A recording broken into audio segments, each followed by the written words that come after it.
Coming up, fashion hits the runway at COD as student designers get ready to showcase their work in this year's annual show. We find out what to expect for COD's 58th commencement ceremony. A major upgrade at the College of DuPage will take you inside the brand new Student Success Center. All that and much more on this edition of Courier News TV. Hello and thank you for joining us. I'm Joshua Wascom. The Fashion Study program at College of DuPage is gearing up for its annual fashion show tonight. The event will feature students at various stages of the program showcasing their unique designs. CNTV reporter Gonzalez is at the event with more on this year's exciting show. Miles, what can we expect from this event? Thanks, Joshua. I'm here at the HSC building where the highly anticipated fashion show will take place. This year, the event has moved to a new location, the atrium of the HSC building, providing a fresh and exciting backdrop for the students' designs. The show kicks off at 7 p.m. with an additional show at 3 p.m. Tickets are available for both performances. The event features contributions from fashion, photography, cosmetology, graphic design, and MPTV students, making a must-see evening of creativity and innovation. It's sure to be a very exciting night here at College of DuPage. Back to you, Joshua. Thanks, Miles. For more information about the fashion program and tonight's event, visit their website at codfashionstudies.wixsite.com. Big changes are underway at the College of DuPage, and this week the campus community gathered to celebrate this major milestone. CNT reporter John Frieh has the details on the exciting new addition. Today is a very special day for the College of DuPage as it marks the end of the construction in the Student Resource Center. I spoke with multiple people about the project and what new things students could expect to see. Great study spaces. The alcoves, if I were a student, I'd be in those alcoves studying every afternoon and every evening. Space to gather with friends. New and expanded space for student life, for student groups, to get together with the folks who make college come alive for you. The new Resource Center offers an open and inviting experience for all students to enjoy, and also serves as a central hub for all student needs across the campus. I am so excited with the way the construction turned out. I think it's going to be a wonderful space for gathering the college community together, as well as a welcoming place for students and employees. I think that the enrollment center is fabulous, and I'm so excited for the students to come through and have a direct connection with the center of campus. After a 3.5-year project is finally complete, students have a brand new Student Resource Center to enjoy. Reporting for CNTV, I'm John Frieh. The photography department is holding the Emotion and Noise Photography Showcase on Tuesday, May 20th from 6 p.m. to 8 p.m. in the Belushi Performance Hall in the MAC building. COD's best photographers will be displaying their work along with talented area high schoolers. For more information, contact Catherine Cyphers at cyphersk@cod.edu. Animation students in COD's Motion Picture Television program will screen their work during the 15th Annual Animation Portfolio Night on Wednesday, May 21st. Animation Night will showcase projects from MPTV students demonstrating a variety of animation styles. Each animation piece is screened and has been created solely by the students, including writing the story, character development, design, storyboard, coloring, and sound effects and voiceover. Each animator in the final class, the portfolio class, has an art display backstage, and in the middle of the display is a big pile of food and beverages, so you're welcome to join us, and you can look at the work that the animator's done, ask them questions, and just really enjoy the event. Animation Portfolio Night will take place on Wednesday, May 21st at 7 p.m. in the Belushi Performance Hall in the MAC building. This event is free and open to the public. For more information about Animation Portfolio Night, contact Tonya Venencia at venencia@cod.edu or visit the Motion Picture and Television Department at their website at cod.edu/MPTV. Preparations for the College of DuPage 2025 commencement ceremony are underway as the graduates are ready to step off the stage and on to their future endeavors. Approximately 950 graduates are participating in this year's commencement ceremony.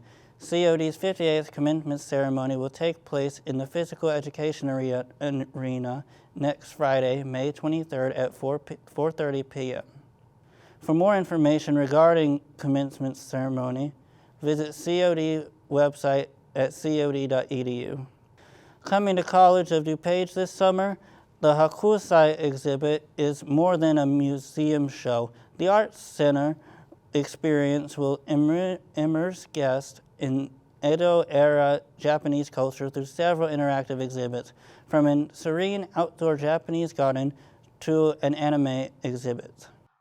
Coming to the MAC this summer here at College of DuPage is Hokusai. I went behind the scenes to talk to some of the people who are responsible for making this exhibit come to life.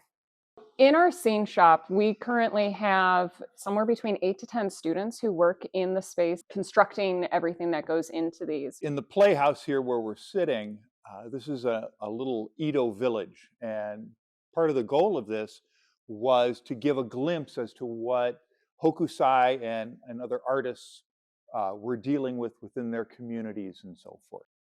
Collaboration is a big thing in most industries, let alone in the theater industry, but we also cross over into the art world. In this installation, I am working on the floor texture and then bringing it to life with some stone lay elements, and also aging some wood and the brick in the roof, and aging the roof that you see in the space today.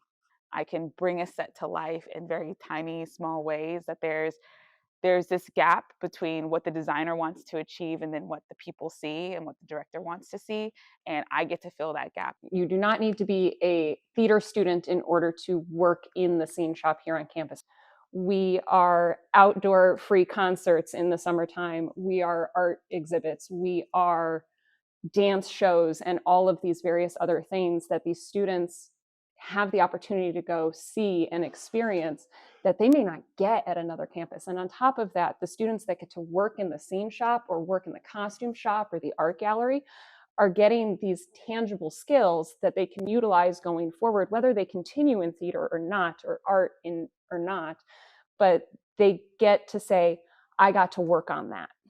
From the MAC here at College of DuPage, I'm Bianna Yeager. For more information on the Hokusai exhibit, visit atthemac.org. When we return from the break, CNTV has something big to celebrate. Stay with us. But first, here's a look at your COD's music calendar of events.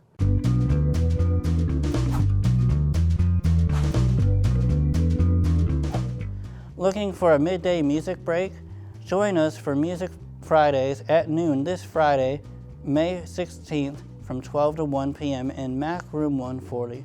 Enjoy a variety of performances from students, faculty, alumni, and guest artists, all sharing their talent with the community.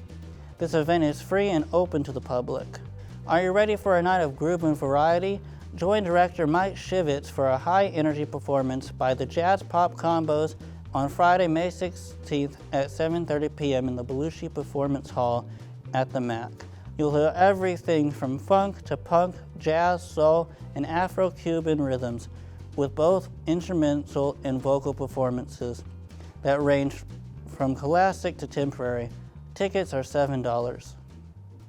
Spring is in full bloom, and so is one of Lombard's most cherished traditions. The annual Lilac Fair brought the community in the sweet scent of flowers to Lalisha Park this weekend. CNTV reporter Megan Elste takes us there for a look at how the village of Lombard is celebrating the season. Tucked in the heart of Lombard, Lalisha Park becomes a floral masterpiece each May, as over 700 lilac bushes and thousands of tulips burst into bloom. It's a beloved ritual that's been happening here for nearly a century. Leading the transformation for this event is Jane Burke, the City of Lombard's horticulturist.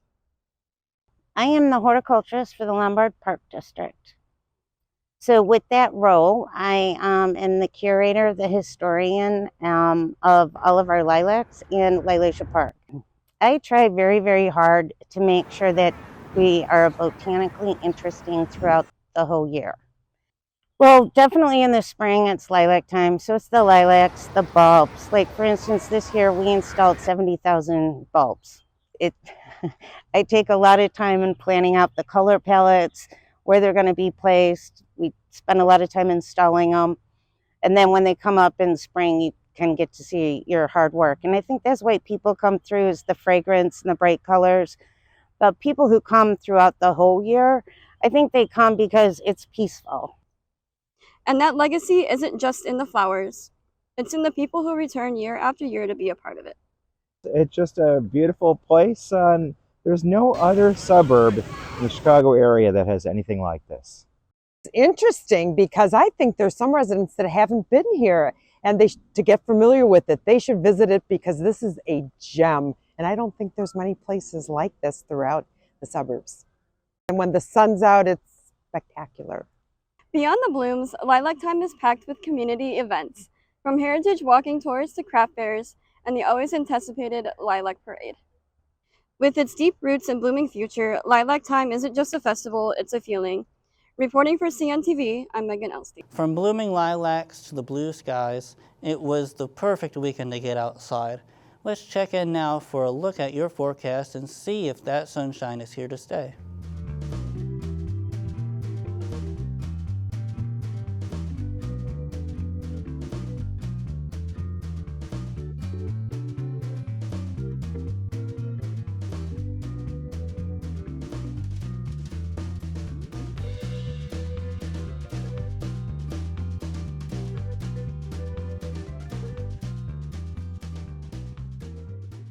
As we wrap up this final newscast of the spring semester, we also mark a special milestone, Courier News Television's 10th anniversary.